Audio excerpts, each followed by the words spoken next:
ताला ने ना इस जानवर नूं बड़ी ताकत और बड़ी पावर अता की। शेर नालों ज्यादा इहदे च ताकत है। हुण लोग पुछणगे जी शेर नालों ताकत किस तरह ज्यादा है, मैं जरूर तारफ करांगा। ਇਹ ਬਿੱਛੂ ਨੂੰ ਪਹਿਲੇ ਬੰਦ ਕਰ ਲਈਏ, ਇਹਦੀ ਗੱਲ ਤੁਹਾਨੂੰ ਬਾਅਦ ਚ ਸੁਣਾਵਾਂਗੇ। ਪਹਿਲੇ ਤੁਸੀਂ ਇਸ ਜਾਨਵਰ ਦੀ ਗੱਲ ਸੁਣੋ। ਇਹਨੂੰ ਕੋਈ ਆਮ ਜਾਨਵਰ ਨਾ ਦੇਖੋ। ਇਹ ਇੱਧਰ ਦੇਖੋ, ਨਜ਼ਰ ਆਂਦਾ ਪਿਆ ਤੇ ਲੱਕ ਦੀ ਹੱਡੀ ਟੁੱਟੀ, ਇਹਦਾ ਜੋੜ ਨਿਕਲੇ ਇਸ ਪਰ ਰਮਾਨ ਨਾਲ ਲੰਮੇ ਪੈ ਰਹੇ, ਨਹੀਂ ਤੇ ਭੱਜ ਜਾਣ, ਕਿਸੇ ਦੇ ਕਾਬੂ ਨਾ ਆਣ। ਰੇਗਿਸਤਾਨ ਦੇ ਇਲਾਕੇ ਦੇ ਅੰਦਰ ਇਹਦੀ ਇੰਨੀ ਸਪੀਡ, ਇਹਨੂੰ ਕੋਈ ਬੰਦਾ ਫੜ ਨਹੀਂ ਸਕਦਾ।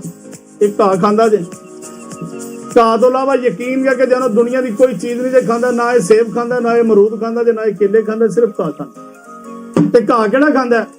ਆ ਜਿਹੜਾ ਮੋਟਾ ਮੋਟਾ ਤੀਰਾਂ ਵਾਲਾ ਘਾਹ ਨਹੀਂ ਹੁੰਦਾ ਰੇਗਿਸਤਾਨ ਦੇ ਇਲਾਕਿਆਂ ਦੇ ਅੰਦਰ, ਉਹ ਘਾਹ ਖਾਂਦਾ। ਘਾਹ ਤੋਂ ਇਲਾਵਾ ਕੋਈ ਚੀਜ਼ ਨਹੀਂ ਜੇ ਖਾਂਦਾ। ਔਰ ਇੱਕ ਹੋਰ ਗੱਲ ਦੱਸਾਂ, ਇਹਨੂੰ ਸਊਦੀਆ ਦੇ ਅਰਬ ਦੇ ਲੋਕ ਇਹਨੂੰ ਖਾਂਦੇ ਨੇ। ਇਹਦੇ ਚ ਜ਼ਹਿਰ ਨਹੀਂ ਹੁੰਦੀ।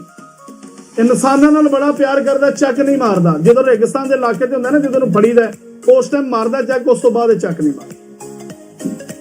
बड़े लोगों ने सुनिया होगा मर्दां दे सोने का नाम, मर्दां दा जेवर का नाम सुनिया होगा, मगर मर्दां दा सोना और मर्दां दा जेवर वेख्या किसी ने नहीं, चंद लोगों ने वेख्या भी होए। अगर किसी को वेख्या होएगा तो उन्हें भी सही तरीके नाल तारफ उंज नहीं कराया होएगा जिंदे दा तारफ बनता है। शेर नूं जदों तुसीं ज़िबा कर दिंदे हो ना, जां तुसीं बकरे नूं ज़िबा कर दिंदे हो, ਇਹ ਅੱਧੇ ਘੰਟੇ ਤੋਂ ਬਾਅਦ ਉਹ ਠੰਡਾ ਹੋ ਜਾਂਦਾ ਹੈ ਤੇ ਮਰ ਜਾਂਦਾ ਹੈ। ਇੱਕ ਵਾਹਦ ਅੱਲਾਹ ਤਾਲਾ ਨੇ ਇਸ ਜਾਨਵਰ ਨੂੰ ਪੈਦਾ ਕੀਤਾ ਹੈ ਕਿ ਜਿਹਨੂੰ ਜ਼ਿਬਾ ਕਰ ਦਿਓ ਤੇ ਜ਼ਿਬਾ ਹੋਣ ਤੋਂ ਬਾਅਦ 10 ਘੰਟੇ ਤੱਕ ਜ਼ਿੰਦਾ ਰਹਿੰਦਾ ਹੈ। ਤੁਸੀਂ ਦੱਸੋ ਫਿਰ ਸ਼ੇਰ ਨਾਲੋਂ ਜ਼ਿਆਦਾ ਤਾਕਤ ਔਰ ਪਾਵਰ ਹੋਈ ਕਿੰਨਾ ਹੋਈ? ਇਹ ਕਹਿੰਦਾ ਹੈ ਕਿ ਇੱਧਰ ਦੇਖ, ਕਹਿੰਦਾ ਮੇਰੇ ਲੱਕ ਦੀ ਹੱਡੀ ਤੋੜ ਦੇ, ਕੋਈ ਗੱਲ, ਗਲਾ ਕੱਟ ਦੇ, ਕੋਈ ਗੱਲ। ਇੱਧਰ ਜ਼ਰਾ ਗੌਰ ਕਰਨਾ। ਇਹ ਇੱਧਰ ਦੇਖੋ, ਕਹਿੰਦੇ ਨੇ ਗੱਲਾਂ ਕਰਨੀਆਂ ਸੌਖੀਆਂ ਤੇ ਔਖੇ ਪਾਲਣ ਬੋਲ।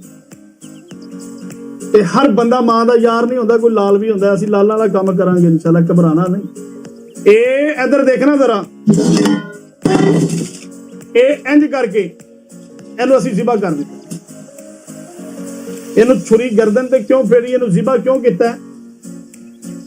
ਇਹ ਬੇਜ਼ਬਾਨ ਹੈ ਤਾਂ ਕਿ ਅਸੀਂ ਇਹਦਾ ਜਿਸ ਤਰ੍ਹਾਂ ਹੱਕ ਬਣਦਾ ਉਸ ਤਰ੍ਹਾਂ ਹੱਕ ਅਦਾ ਕੀਤਾ। ਆਪਣੇ ਈਮਾਨ ਨਾਲ ਦੱਸੋ ਇਹ ਜਾਨਵਰ ਅਸਲੀ ਹੈ ਜਾਂ ਨਕਲੀ ਹੈ? ਜਿੰਨੇ ਲੋਕ ਬੈਠੇ ਈਮਾਨ ਨਾਲ ਦੱਸਣਾ ਜੀ, ਬੋਲੋ असली है।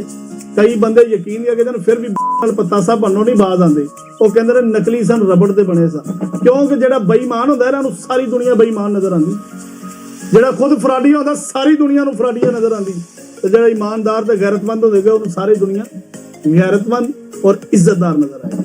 ये अपने ईमान नाल दसो, मैं गर्दन वड़ दी, जानवर तड़पे, ईमान नाल दसो जरा।